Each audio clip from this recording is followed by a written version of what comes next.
Hello and thank you for accepting our invitation to happiness.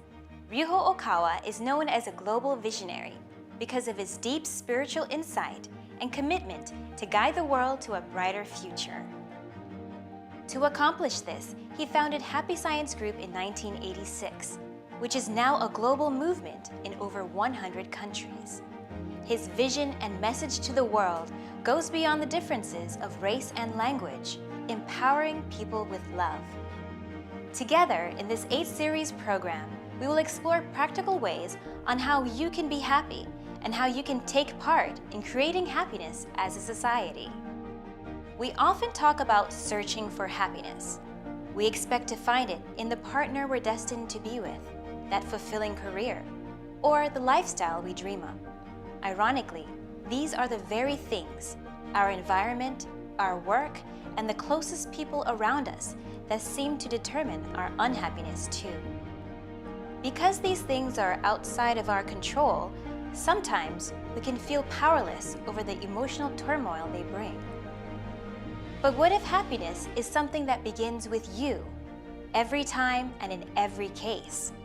But first, let's go to the streets of New York and ask the question, who makes you happy and who makes you unhappy? Myself, I mean, you can't rely on anyone else for happiness. People that try and take away from that. She does. He does.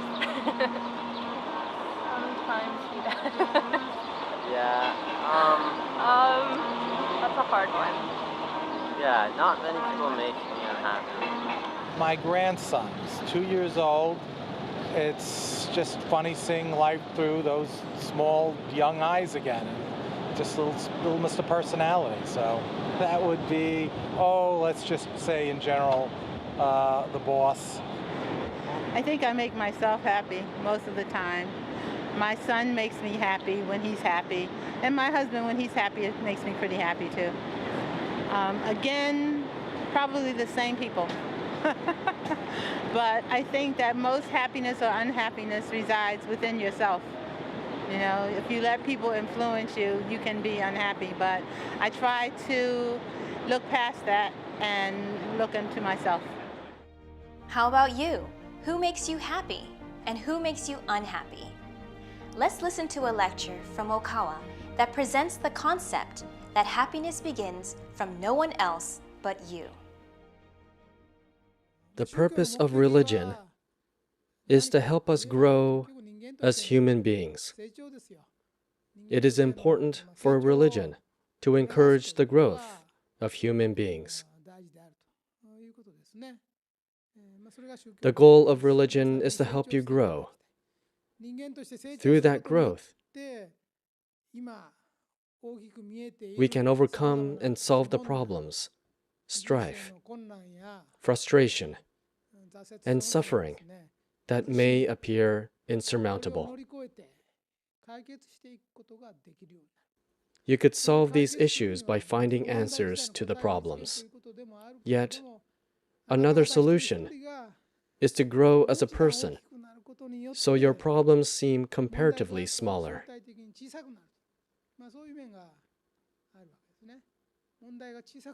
No one in this world is completely free of suffering. Everyone has at least one problem in his or her life. However, although everybody has problems, each person will deal with their problems differently. In short, all people are troubled by relatively small problems. They are troubled by problems that seem almost insignificant compared to other bigger problems in society.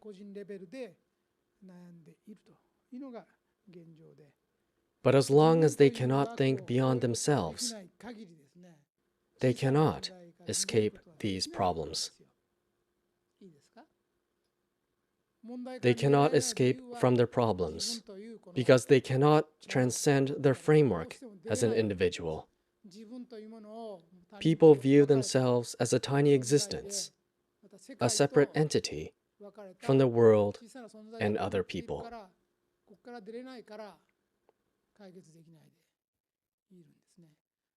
We must overcome this perspective and learn to think beyond our individual self.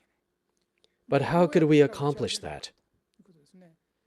First of all, why can't we think beyond our individual self?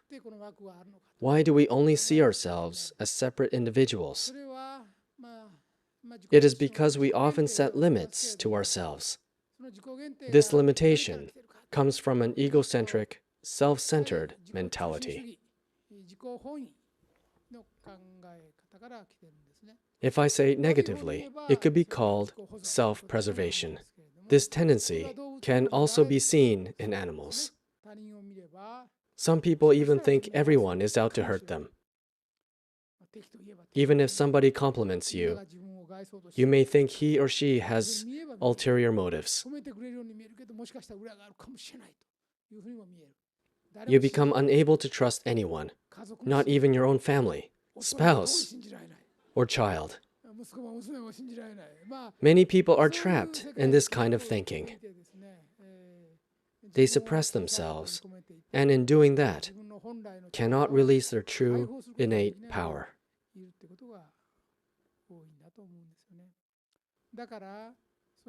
So, it is important to realize that self-centeredness magnifies the problem and stops you from taking action.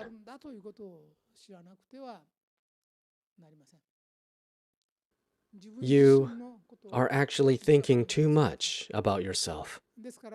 Today, I would like to talk about 3 principles that are necessary for the proper cultivation of the mind.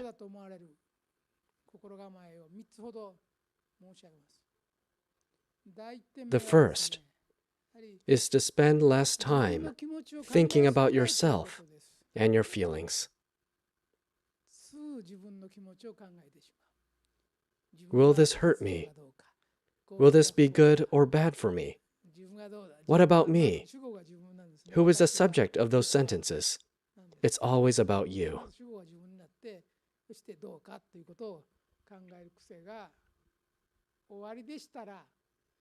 Try changing the subject of your sentences to someone other than yourself. It is difficult for people to become truly happy when their thoughts are self-centered. If all you think about is your pain or unhappiness, then you will never be happy. People who are really happy spend less time thinking about themselves. Once you understand this, you will find yourself not thinking about yourself at all. So firstly, if you have a tendency to think egocentrically, please change yourself to think about others more.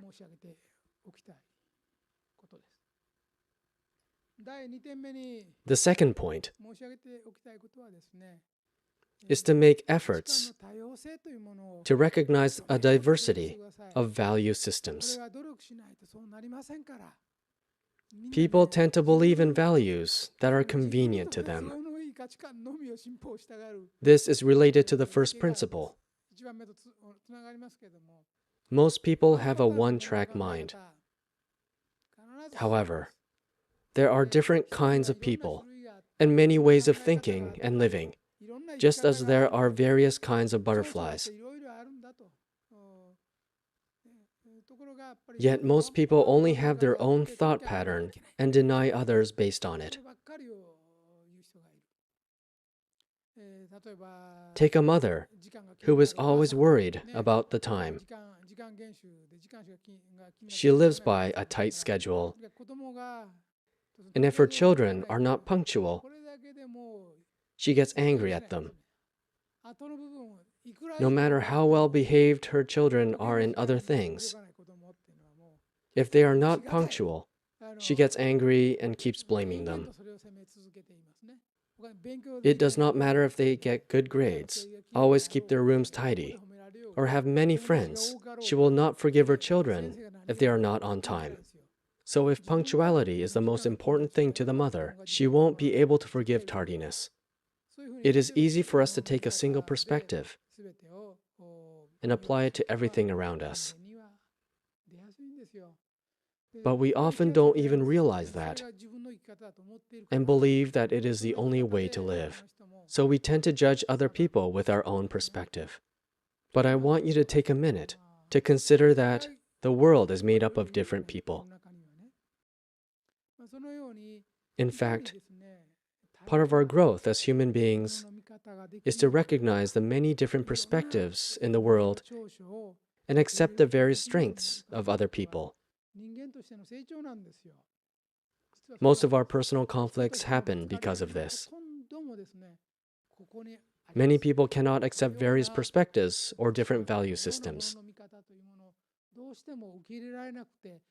They hold a strong desire to believe their own perspective only.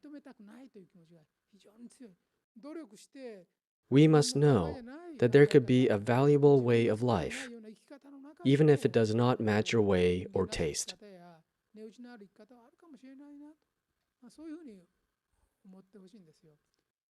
Your strengths that you were proud of or that encouraged you before could turn into the reason you scorn others who do not have them.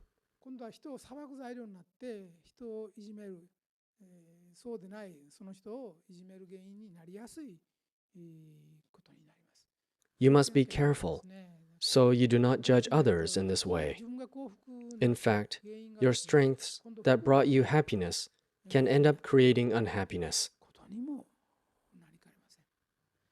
That is why it is important to accept multiple perspectives. It is a way to make us grow as human beings, in a way to make us more mature. This could be the major reason for many family feuds. For example, a well-educated father may blame an uneducated mother for their child's incapability. In case both parents are highly educated, their children do not have any excuses. So if they don't perform well academically, they are considered lazy. Children have many good characteristics that the parents do not have. So if you try to nurture the strengths of your child will change his attitude toward you. It is nothing but a burden for children to be simply compared with their parents' achievements.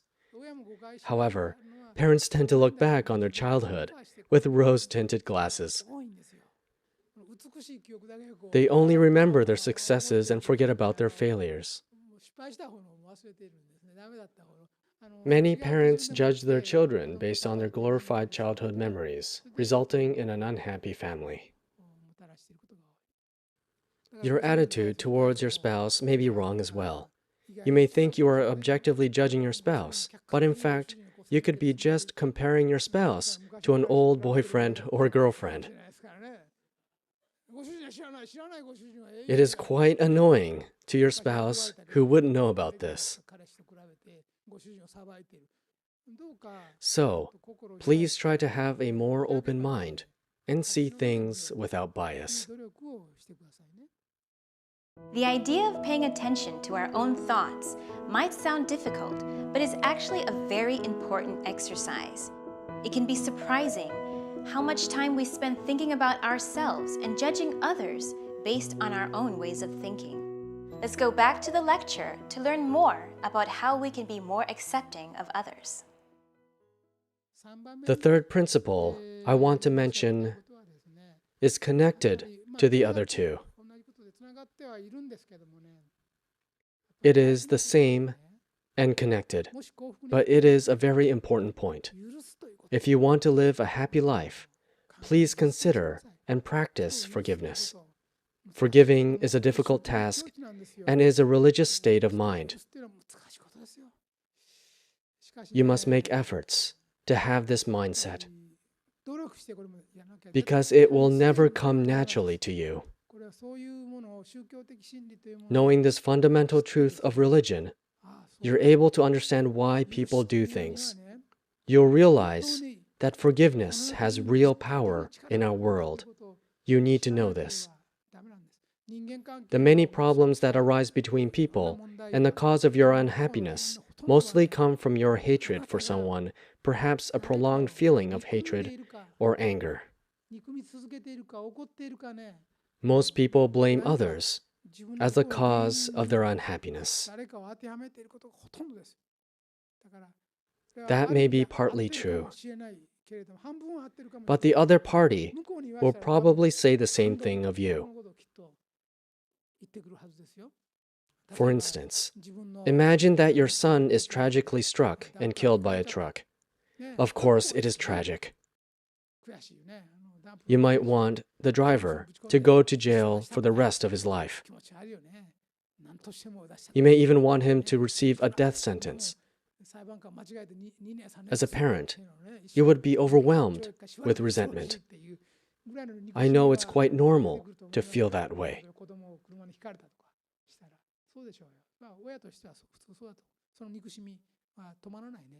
But that resentment will never bring you any sort of happiness. You are wishing ill of the truck driver and maybe even wishing him to die, just as your son had. As regrettable as it was to lose your son, you are now allowing the darkness to consume you. However, if you think about it, the truck driver might be a young man himself. He may have been working under strenuous conditions, so accidents like these can occur. It may not be entirely his fault. He may have a family as well. Perhaps he had lived in unfortunate circumstances. But these thoughts do not even cross your mind. Your heart rages with unending anger. That is why you must learn to forgive. Nothing goes exactly the way you want it to in this world. You must be prepared to forgive. You need to know when to forgive, when to stop arguing and blaming, and realize that doing so won't make you happy. Others are suffering too. You need to forgive others at some point in your life. The same applies to issues between men and women. Perhaps a woman resents men, is afraid of them, or does not trust them. Even if she does meet a man who is different from the other men she has known, she may see him in the way and dismiss him. She may see him in the same way and dismiss him. That will make it difficult for her to find new love. The same goes for men. A man might be afraid of women due to repeated rejections. Whenever he sees a woman he is attracted to, he would keep away from her in fear of rejection. Men are weak. This is really true. Preconceptions will get the best of you if you let them. That is why we need to forgive. Forgive people who you think did you wrong. If anyone here resents someone or holds a grudge against someone, you need to forgive and keep forgiving. Someone may have attacked you, insulted you, embarrassed you, or slandered your name at some point in your life. They may have tormented you, but remembering those forever won't make you happy. That is why it is best to forget about them and remember the good things those same people have done instead.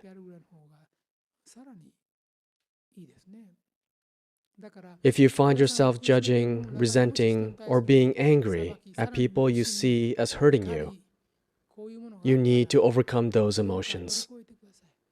Forgiveness is not an abstract concept. It is not just a word. It is not abstract. It is an essential factor to make you happy. If you cannot do this, you will never find happiness in this world. I am sure there will be people in your life who do not behave exactly the way you want them to, and there will be aspects of your past that did not go exactly the way you wanted them to. But through the act of forgiveness, you will be able to let go of these and attain peace. You will find that by forgiving people, you will sleep much better at night, perhaps the best you have ever slept. When you go outside, the air will taste fresher, the sun will feel warmer, and you will understand people's feelings for the first time in your life. Those who hate others are really afraid of them and cannot enjoy such blessings. They only think of themselves. I have talked about this before, but the past is unchangeable. We can, however, change the future. We can only reflect on the past, but we can focus on making a better future for ourselves. Additionally, if we change our present mental attitude, we will see the past in a different light. I have said this before. If you are happy right now, then what that means is every person you have met in your life appeared before you in order to make you happy, including the boss who fired you, or the woman who left you. If you are happy in your life right now, then that is what they were there for. They were subtly giving you advice on how to live as a human being. All those people whom you thought were hurting you were actually making you happy. That is why you must let go of any superficial grudges. If you are happy right now, then everything will go well. Forgiveness has power in this world. One of many types of love, forgiveness is especially strong in religious power. Please think like this. There is Buddha nature in all of you. People are wonderful beings. Therefore, it is important to have wonderful people grow more wonderful. Not only do you have the right to be happy, you also have a duty to be happy. You have a duty to be happy. Others have a duty to be happy too. The people you resent also have a right and a duty to be happy. If each person becomes happy, the world will turn into a utopia. Please affirm the existence of others. There are different perspectives and different ways of living. People have many good qualities. People each have wonderful qualities. Some of the things you see as shortcomings may actually be your excellent character. All people are children of God and Buddha. All of you have potential. You can all change. You all have the right to be happy just as you are, and you can become happy. If you change how you look at things, the world will look different. Just remember that all humans can grow and mature. Through the process of maturing, you can overcome all wrongdoings, hardships, your own sin, sin committed by others, and things that seem to be obstacles. It would give me great pleasure if you would think this over. The bottom line is that you won't ever become happy by blaming others or your environment. If there is someone that you dislike, we need to be the ones to take the first steps to forgive. Everyone not only has the right to be happy, but has the duty to become happy. Let's accept the existence of others and pray that you and others will become happy. In this way, we can become self-generators of happiness and supply it to the people around us. If you'd like to learn more about Okawa and the teachings of happy science, visit invitationtohappiness.org or call us at 1-800-710-7777. Here at New York Temple, you will find all of Okawa's publications and video lectures. We are here to support you in building a bright future. Come join us for weekly Sunday workshops and weekday guided meditation sessions. Your happiness is our mission. Once again, thank you for accepting our invitation to happiness. And join us next week where we will be exploring the topic of building your future, the formula for making dreams come true. See you next time.